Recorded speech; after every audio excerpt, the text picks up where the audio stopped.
Solvabilité 2 est une réforme très importante pour les mutuelles car elle est un véritable levier de modernisation des entreprises mutualistes et elle leur permet en même temps de réaffirmer les principes de leur gouvernance démocratique. Ça va conduire à renforcer la maîtrise des risques financiers, deuxièmement à améliorer la transparence vis-à-vis du grand public et enfin à faire évoluer de manière assez sensible la gouvernance de ces organismes. Ce sont des objectifs qui sont conformes aux principes mutualistes eux-mêmes, puisque ce qui caractérise une mutuelle, c'est que ce sont les adhérents qui prennent les décisions stratégiques, le fait que l'adhérent soit à la fois assureur et assuré, que les décisions soient prises par une assemblée générale, ça conforte d'une certaine manière le modèle mutualiste.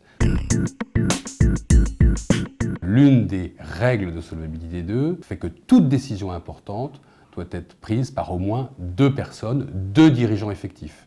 Ça va conduire à identifier d'une part un dirigeant effectif dans la personne du président ou de la présidente de la mutuelle, du point de vue politique, mais également à faire émerger la notion de dirigeant opérationnel, le directeur général, qui sera au même titre que le président en charge de prendre des décisions qui engagent la structure et d'en rendre compte devant l'autorité de contrôle. Et le deuxième aspect très important, c'est la professionnalisation de la direction de la mutuelle, ce qui suppose pour les dirigeants mutualistes de pouvoir totalement maîtriser tous les enjeux, je dirais, économiques, financiers, prudentiels.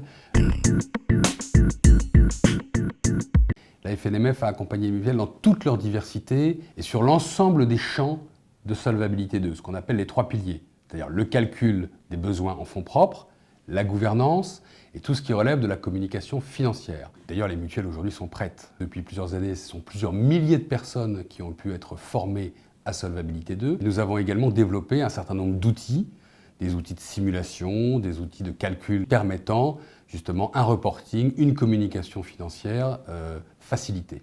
En matière de calcul de fonds propres, nous avons fait en sorte que le risque santé soit le moins onéreux possible pour les adhérents. Nous avons fait en sorte aussi de préserver la spécificité de la gouvernance mutualiste pour permettre aux structures de taille réduite de ne pas être pénalisées par Solvabilité 2. Nous avons obtenu la suppression du reporting trimestriel pour les petites mutuelles et également qu'il puisse y avoir dans certaines circonstances cumul de fonctions telles que l'audit interne, l'actuariat, la vérification de la conformité et la maîtrise des risques.